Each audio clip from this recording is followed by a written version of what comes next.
ಶತ್ರುಗಳ ರೀತಿ ಇದ್ದ ಸಿದ್ದರಾಮಯ್ಯ ಹಾಗೆ ದೇವೇಗೌಡ ಆ ಬಳಿಕ ಒಂದಾಗಿ ದೇವೇಗೌಡ ಅವರು ಸಿದ್ದರಾಮಯ್ಯ ಅವರ ರಾಜಕೀಯ ಗುರು ಆದದ್ದು ಹೇಗೆ?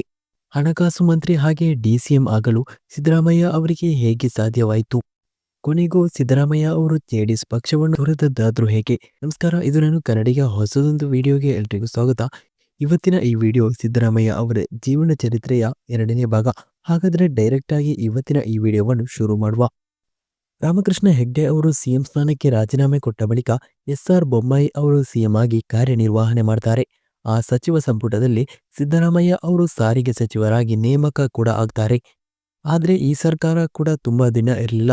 10 ತಿಂಗಳ ಕಳೆದ ಬಳಿಕ ಎಸ್.ಆರ್. ಬೊಮ್ಮಾಯಿ ಕೂಡ ರಾಜೀನಾಮೆ ಕೊಡುವಂತಾಯಿತು.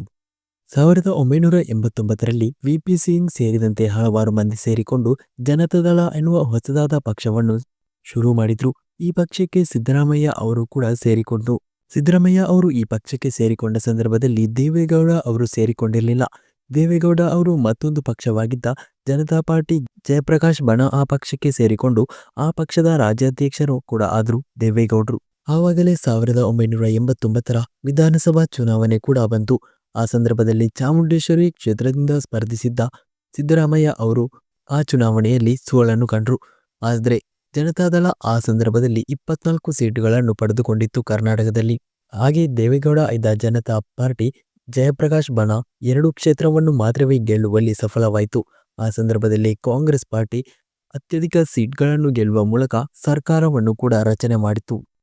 ಆ ಸಂದರ್ಭದಲ್ಲಿ ದೇವೇಗೌಡ ಅವರು ಸಿದ್ದರಾಮಯ್ಯ ಇದ್ದ ಆ ಜನತಾದಳಕ್ಕೆ ಸೇರಿಕೊಂಡ್ರು. ಆ ಬಳಿಕ 89ರ ವಿಧಾನಸಭಾ ಚುನಾವಣೆ ಆದ ಬಳಿಕ 1991ರಲ್ಲಿ ಲೋಕಸಭಾ ಚುನಾವಣೆ ಬಂತು. ಲೋಕಸಭಾ ಚುನಾವಣೆಯಲ್ಲಿ ಕೊಪ್ಪಳ ಕ್ಷೇತ್ರದಿಂದ ಸ್ಪರ್ಧೆ ಮಾಡಿದ್ದ ಸಿದ್ದರಾಮಯ್ಯ ಅವರು ಸೋಲನ್ನು ಕಂಡ್ರು. ಈ ಮೂಲಕ 2ನೇ ಬಾರಿಗೆ ರಾಷ್ಟ್ರ ರಾಜಕಾರಣಕ್ಕೆ ಎಂಟ್ರಿ ಕೊಡುವ ಕನಸು ನುಚ್ಚು ನೂರಾಯಿತು ಸಿದ್ದರಾಮಯ್ಯ ಅವರದು. ಒಳ್ಳೆಯ ರೀತಿಯಲ್ಲೇ ಕೆಲಸವನ್ನು ಮಾಡ್ತಾ ಇದ್ದ ಸಿದ್ದರಾಮಯ್ಯ ಅವರನ್ನು ಜನತಾದಳದ ರಾಜ್ಯ ಪ್ರಧಾನ ಕಾರ್ಯದರ್ಶಿಯಾಗಿ 1992ರಲ್ಲಿ ನೇಮಕವಾಗ್ತಾರೆ. 89ರ ಸೋಲಿನ ಬಳಿಕ ಮತ್ತೆ ವಿಧಾನಸಭಾ ಚುನಾವಣೆ ಬಂತು. ವಿಧಾನಸಭೆ ಚುನಾವಣೆಯಲ್ಲಿ ಈ ಬಾರಿ ದೊಡ್ಡ ರೀತಿಯಲ್ಲೇ ಗೆಲುವನ್ನು ಸಾಧಿಸುತ್ತೆ ಜನತಾದಳ ಪಕ್ಷ. ಈ ಸಂದರ್ಭದಲ್ಲಿ ಜನತಾದಳ ಪಕ್ಷದ ರಾಜ್ಯಾಧ್ಯಕ್ಷರಾಗಿದ್ದ ದೇವೇಗೌಡ ಅವರು ಕರ್ನಾಟಕದ ಮುಖ್ಯಮಂತ್ರಿಯಾಗಿ ಅಧಿಕಾರವನ್ನು ಕೂಡ ಸ್ವೀಕಾರ ಮಾಡ್ತಾರೆ. ಆತ ಚಾಮುಂಡೇಶ್ವರಿ ಕ್ಷೇತ್ರದಿಂದ ಸ್ಪರ್ಧಿಸಿದ್ದ ಸಿದ್ದರಾಮಯ್ಯ ಅವರು ಗೆದ್ದು ಹಣಕಾಸು ಮಂತ್ರಿಯಾಗಿ ಮೇಲ್ದರ್ಜೆಗೆ ಕೂಡ ಏರ್ತಾರೆ. ಇಲ್ಲಿಂದ ಗೇಮ್ ಕಂಪ್ಲೀಟ್ ಆಗಿ ಬದಲಾಗುತ್ತೆ. ಇನ್ನು 1996ರಲ್ಲಿ ದೇವೇಗೌಡರು ಭಾರತದ ಪ್ರಧಾನಮಂತ್ರಿಯಾಗಿ ನೇಮಕವಾಗ್ತಾರೆ. ಆ ಸಂದರ್ಭದಲ್ಲಿ ಕರ್ನಾಟಕ ಸಿಎಂ ಕುರ್ಚಿ ಖಾಲಿಯಾಗಿತ್ತು. ಆ ಕುರ್ಚಿಯಲ್ಲಿ ಮೊದಲಿಗೆ ತನ್ನ ಮಗನನ್ನು ಕೂರಿಸಲು ಎಚ್.ಡಿ. ಕುಮಾರಸ್ವಾಮಿಯನ್ನು ಕೂರಿಸಲು ಪ್ಲಾನ್ ಅನ್ನು ಮಾಡಿಕೊಂಡಿದ್ರು ದೇವೇಗೌಡ. ಆದರೆ ಆ ಬಳಿಕ ತನ್ನ ಆಪ್ತರಾಗಿದ್ದ ಸಿದ್ದರಾಮಯ್ಯ ಅವರನ್ನು ಕರ್ನಾಟಕದ ಮುಖ್ಯಮಂತ್ರಿಯಾಗಲು ಅವರು ಒಲವನ್ನು ಹೊಂದಿದ್ರು. ಆದರೆ ರಾಮಕೃಷ್ಣ ಹೆಗ್ಡೆ ಅವರ ಬಣ ಇದಕ್ಕೆ ವಿರೋಧವನ್ನು ವ್ಯಕ್ತಪಡಿಸಿತ್ತು. ಈ ಮೂಲಕ ಮೊದಲ ಬಾರಿಗೆ ಮುಖ್ಯಮಂತ್ರಿ ಕನಸು ಕಂಡಿದ್ದ ಸಿದ್ದರಾಮಯ್ಯ ಅವರ ಕನಸು ಕೂಡ ಆ ವೇಳೆಗೆ ನುಚ್ಚುನೂರಾಗಿತ್ತು. ದೇವೇಗೌಡ ಅವರು ಮುಖ್ಯಮಂತ್ರಿಯಾಗಿದ್ದ ಸಂದರ್ಭದಲ್ಲಿ ಡಿಸಿಎಂ ಆಗಿದ್ದ ಜಿ.ಎಚ್. ಪಟೇಲರೇ ಕರ್ನಾಟಕದ ಮುಖ್ಯಮಂತ್ರಿಯಾಗಿ ಮುಂದಕ್ಕೆ ನೇಮಕವಾಗ್ತಾರೆ. ಆ ಸಂದರ್ಭದಲ್ಲಿ ಸರ್ಕಾರದ ಉಪಮುಖ್ಯಮಂತ್ರಿಯಾಗಿ ಸಿದ್ದರಾಮಯ್ಯ ಅವರು ನೇಮಕವಾಗ್ತಾರೆ. ಅಧಿಕಾರವನ್ನು ಕೂಡ ಸ್ವೀಕಾರ ಮಾಡ್ತಾರೆ. ಪ್ರಧಾನಮಂತ್ರಿಯಾಗಿದ್ದ ದೇವೇಗೌಡ ಅವರು 10 ತಿಂಗಳಿನಲ್ಲಿ ರಾಜೀನಾಮೆ ಕೊಡುವಂತಾಯಿತು. ಆ ಸಂದರ್ಭದಲ್ಲಿ ರಾಜಕಾರಣದಲ್ಲೂ ಕೂಡ ತಲ್ಲಣ ಉಂಟಾಯಿತು.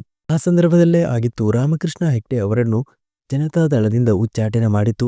ಪ್ರಧಾನಮಂತ್ರಿ ಆಗಿದ್ದ ದೇವೇಗೌಡ ಅವರು ರಾಜೀನಾಮೆ ನೀಡಿದ ಬಳಿಕ ಜಿ.ಎಚ್. ಪಟೇಲ್ ಅವರ ಸರ್ಕಾರದಲ್ಲಿ ಹಸ್ತಕ್ಷೇಪವನ್ನು ಕೂಡ ಮಾಡಲು ಶುರು ಮಾಡಿದ್ರು. ಇದರಿಂದ ಶೀತಲ ಸಮರ ನಡೀತಾ ಇತ್ತು. ಆದರೆ 1999ರಲ್ಲಿ ಜನತಾದಳ ಇಬ್ಬಾಗವಾಯಿತು. ಮೈತ್ರಿ ಮಾಡಿಕೊಂಡು ವಿಧಾನಸಭಾ ಚುನಾವಣೆ ಹಾಗೆ ಲೋಕಸಭಾ ಚುನಾವಣೆ ಮಾಡಲು ರಾಮಕೃಷ್ಣ ಹೆಗ್ಡೆ ಸೇರಿದಂತೆ ಜನತಾದಳದೊಂದಿಗೆ ಹಲವಾರು ಪಕ್ಷಗಳು ಸೇರಿಕೊಂಡು ಚುನಾವಣೆ ಎದುರಿಸಲು ತೀರ್ಮಾನವನ್ನು 1990ರ ಜುಲೈ ತಿಂಗಳಿನಲ್ಲಿ ಮಾಡಿದ್ರು. ಆದರೆ ಆ ಸಂದರ್ಭದಲ್ಲಿ ಈ ಮೈತ್ರಿ ಯಾವುದೂ ಇಷ್ಟವಾಗದೆ ದೇವೇಗೌಡ ಅವರು ನಮ್ಮ ಪಕ್ಷವೇ ನಿಜವಾದ ಜನತಾದಳ ಅಂತ ಜನತಾದಳದ ಆಗಿನ ರಾಷ್ಟ್ರಾಧ್ಯಕ್ಷರಾಗಿದ್ದ ಶರತ್ ಅವರನ್ನು ಉಚ್ಚಾಟನೆ ಕೂಡ ಮಾಡಿದ್ರು. ಇದಕ್ಕೆ ಕೋಪಗೊಂಡ ಜಿ.ಎಚ್. ಪಟೇಲ್ ಅವರು ಸಂದರ್ಭದಲ್ಲಿ ಅವರ ಸರ್ಕಾರದಲ್ಲಿದ್ದ 8 ಮಂತ್ರಿಗಳನ್ನು ಸಚಿವ ಸ್ಥಾನದಿಂದ ವಜಾಗೊಳಿಸಿದ್ರು. ಅದರಲ್ಲಿ ಹಣಕಾಸು ಸಚಿವರಾಗಿದ್ದ ದೇವೇಗೌಡ ಅವರ ಆಪ್ತರಾಗಿದ್ದ ಸಿದ್ದರಾಮಯ್ಯ ಕೂಡ ಇದ್ರು. ಜನತಾದಳದ ರಾಷ್ಟ್ರಾಧ್ಯಕ್ಷರಾಗಿ ದೇವೇಗೌಡ ಅವರೇ ನೇಮಕವಾಗ್ತಾರೆ. ಆ ಸಂದರ್ಭದಲ್ಲಿ ರಾಜ್ಯಪಾಲರಿಗೆ ಈ ಸರ್ಕಾರವನ್ನು ವಿಸರ್ಜಿಸಬೇಕು ಅಂತ ಮನವಿ ಹೋಗುತ್ತೆ. ಅವರು ಸರ್ಕಾರವನ್ನು ವಿಸರ್ಜನೆ ಕೂಡ ಮಾಡ್ತಾರೆ. ಆ ವೇಳೆಗೆ ಇಬ್ಬಾಗವಾಗಿದ್ದ ಜನತಾದಳವನ್ನು ಜನತಾದಳ ಸೆಕ್ಯುಲರ್ ಜೆಡಿಎಸ್ ಅಂತ ಹೆಸರನ್ನಿಟ್ಟು ಆ ಜೆಡಿಎಸ್ ಪಕ್ಷದ ರಾಷ್ಟ್ರಾಧ್ಯಕ್ಷರಾಗಿ ದೇವೇಗೌಡ ಅವರು ನೇಮಕವಾದರು. ಸಿಎಂ ಸಿದ್ದರಾಮಯ್ಯ ಅವರು ಜೆಡಿಎಸ್ ಪಕ್ಷದ ರಾಜ್ಯಾಧ್ಯಕ್ಷರಾದರು. ಸಿಎಂ ಇಬ್ರಾಹಿಂ ಸೇರಿದಂತೆ ಹಲವಾರು ಮಂದಿ ಈ ಪಕ್ಷದಲ್ಲಿದ್ದರು. ಇನ್ನು ಜಿಎಚ್ ಪಾಟೀಲ್, ರಾಮಕೃಷ್ಣ ಹೆಗ್ಡೆ, ಶರತ್ ಯಾದವ್, ನಿತೀಶ್ ಕುಮಾರ್ ಸೇರಿದಂತೆ ಉಳಿದವರು ಜನತಾದಳ ಯುನೈಟೆಡ್ ಅಂದ್ರೆ ಜೆಡಿಯು ಎನ್ನುವ ಪಕ್ಷವನ್ನು ಕೂಡ ಶುರು ಮಾಡಿದ್ರು. 1999ರಲ್ಲಿ ವಿಧಾನಸಭಾ ಹಾಗೆ ಲೋಕಸಭಾ 2 ಚುನಾವಣೆ ಕೂಡ ನಡೆಯಿತು. ಈ 2 ಚುನಾವಣೆಯಲ್ಲೂ ಕೂಡ 2 ಜನತಾದಳ ಪಕ್ಷಗಳು ಜೆಡಿಯು ಹಾಗೆ ಜೆಡಿಎಸ್ ಹೀನಾಯವಾದ ಸೋಲನ್ನು ಕಂಡಿತು.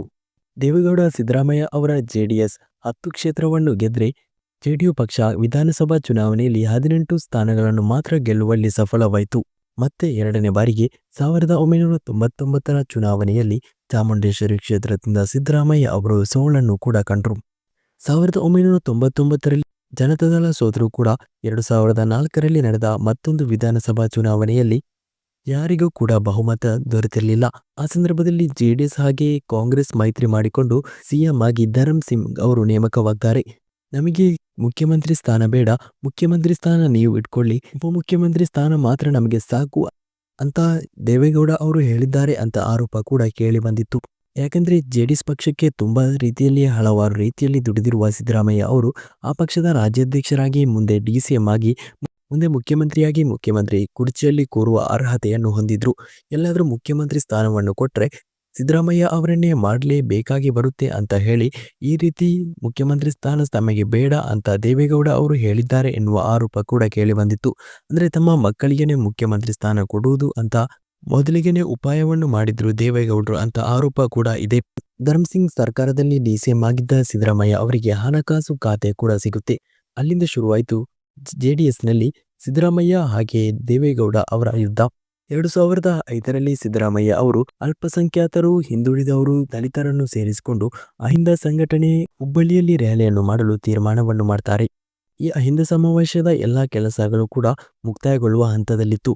ಈ ಸಮಾವೇಶ ನಡೆಯುವುದಕ್ಕಿಂತ 4-5 ದಿವಸ ಮುಂಚೆ ದೇವೇಗೌಡರು ಸಿದ್ದರಾಮಯ್ಯವರನ್ನು ಕರೆಸಿ ಈ ಸಮಾವೇಶವನ್ನು ನಿಲ್ಲಿಸಬೇಕು ಅಂತ ಹೇಳಿದ್ರು.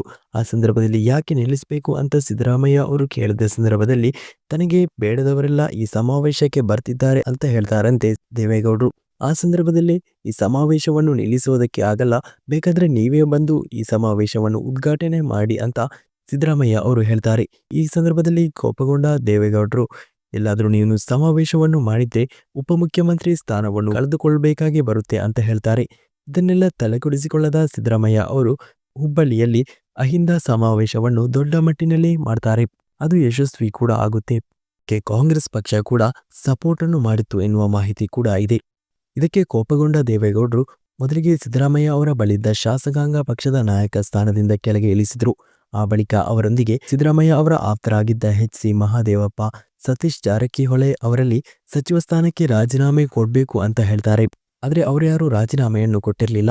ಆ ಸಂದರ್ಭದಲ್ಲಿ ಧರಮ್ ಸಿಂಗ್ಗೆ ಲೆಟರ್ ಅನ್ನು ಬರೀತಾರೆ ಜೆಡಿಎಸ್ ಪಕ್ಷ.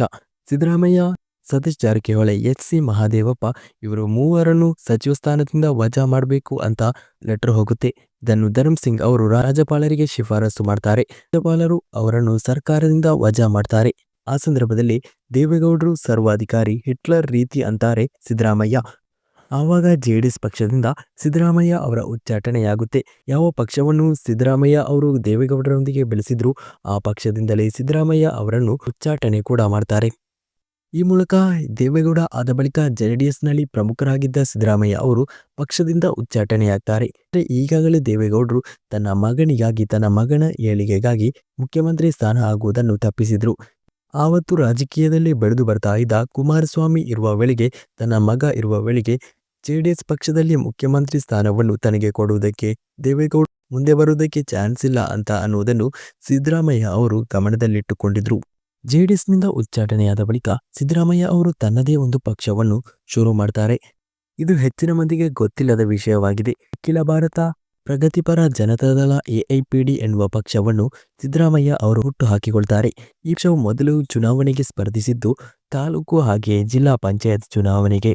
ಆದರೆ ಹೆಚ್ಚಿನ ಕಡೆಯಲ್ಲಿ ಈ ಪಕ್ಷಕ್ಕೆ ಸದಸ್ಯರು ಗೆಲ್ಲುವಲ್ಲಿ ಸಾಧ್ಯವಾಗಿರಲಿಲ್ಲ. ಈ ಪಕ್ಷ ಹಲವಾರು ಕಡೆ ಕಾಂಗ್ರೆಸ್ನೊಂದಿಗೆ ಮೈತ್ರಿಯನ್ನು ಕೂಡ ಮಾಡಿಕೊಂಡಿತ್ತು. ಮೊದಲಿಗೆ ಕೋಪಿತಗೊಂಡಿದ್ದ ದೇವೇಗೌಡ ಅವರ ಕುಟುಂಬ ಕುಮಾರಸ್ವಾಮಿ ಅವರು ಈ ಬಾರಿ ಫೀಲ್ಡ್ಗಿಳಿದ್ರು. ಜೆಡಿಎಸ್ ಕಾಂಗ್ರೆಸ್ ಮೈತ್ರಿಯಾಗಿದ್ದ ಧರ್ಮ್ ಸಿಂಗ್ ಪಕ್ಷವನ್ನು ಕೆಳಗೆ ಬೀಳ್ತಾರೆ. ಈ ಸಂದರ್ಭದಲ್ಲಿ ಬಿಜೆಪಿಯೊಂದಿಗೆ ಕೈಜೋಡಿಸಿಕೊಳ್ತಾರೆ ಕುಮಾರಸ್ವಾಮಿ. ಬಿಜೆಪಿ ಜೆಡಿಎಸ್ ಸರ್ಕಾರದಲ್ಲಿ 2020 ಅಂದ್ರೆ 20 ತಿಂಗಳ ಒಪ್ಪಂದದಲ್ಲಿ ಕುಮಾರಸ್ವಾಮಿ ಅವರು ಮೊದಲ ಬಾರಿಗೆ ಮುಖ್ಯಮಂತ್ರಿ ಆಗ್ತಾರೆ ಕರ್ನಾಟಕದ್ದು. ತನ್ನ ಮಗನನ್ನು ರಾಜಕೀಯದಲ್ಲಿ ಮೇಲೆಕ್ಕೆತ್ತಲು ದೇವೇಗೌಡ ಅವರ ಮಾಸ್ಟರ್ ಪ್ಲಾನ್ ಎನ್ನುವ ಮಾತುಗಳು ಕೂಡ ಆ ಸಂದರ್ಭದಲ್ಲಿ ಕೇಳಿಬಂದಿತ್ತು. ಆ ಸಂದರ್ಭದಲ್ಲಿ ಸೋಲನ್ನು ಕಂಡಿದ್ದ ಎಐಪಿಜಿಡಿಯ ಅಂದ್ರೆ ಸಿದ್ದರಾಮಯ್ಯ ಅವರ ಪಕ್ಷಕ್ಕೆ ಕಾಂಗ್ರೆಸ್ ಸೇರುವಂತೆ ಸೋನಿಯಾ ಗಾಂಧಿ ಅವರ ಆಹ್ವಾನವನ್ನು ಕೂಡ ಕೊಡ್ತಾರೆ. ಈ ಆಹ್ವಾನವನ್ನು ಸ್ವೀಕರಿಸಿದ ಸಿದ್ದರಾಮಯ್ಯ ಅವರು 2006ರಲ್ಲಿ ಕಾಂಗ್ರೆಸ್ ಜೊತೆಗೆ ಸೇರಿಕೊಳ್ತಾರೆ. ರಾಜ್ಯದಲ್ಲಿ ಬಿಜೆಪಿ ಬೆಳೀತಾ ಇತ್ತು. ಸ್ವಂತ ಪಕ್ಷದಿಂದ ಯಾವುದೇ ರೀತಿ ಕ್ರಾಂತಿ ಶುರು ಮಾಡಲು ಸಾಧ್ಯವಿಲ್ಲ ಅನ್ನುವುದನ್ನು ಜಿಲ್ಲಾ ಪಂಚಾಯತ್ ಹಾಗೆ ತಾಲೂಕು ಪಂಚಾಯತ್ ಚುನಾವಣೆಯಲ್ಲಿ ಸಿದ್ದರಾಮಯ್ಯ ಅವರು ಮನಗಂಡಿದ್ರು. ಇದರಿಂದಲೇ ಆವತ್ತಿನ ಕಾಂಗ್ರೆಸ್ ಅಧ್ಯಕ್ಷೆಯಾಗಿದ್ದ ಸೋನಿಯಾ ಗಾಂಧಿ ಅವರು ಕರೆದಿದ್ದರಿಂದ ನೇರವಾಗಿ ಸಿದ್ದರಾಮಯ್ಯ ಅವರು ಆಹ್ವಾನವನ್ನು ಕೂಡ ಸ್ವೀಕಾರ ಮಾಡ್ತಾರೆ. ಚಾಮುಂಡೇಶ್ವರಿ ಕ್ಷೇತ್ರಕ್ಕೆ ರಾಜೀನಾಮೆಯನ್ನು ಕೊಟ್ಟು 2006ರಲ್ಲಿ ಸಿದ್ದರಾಮಯ್ಯ ಅವರು ಕಾಂಗ್ರೆಸ್ಗೆ ಸೇರಿಕೊಳ್ತಾರೆ.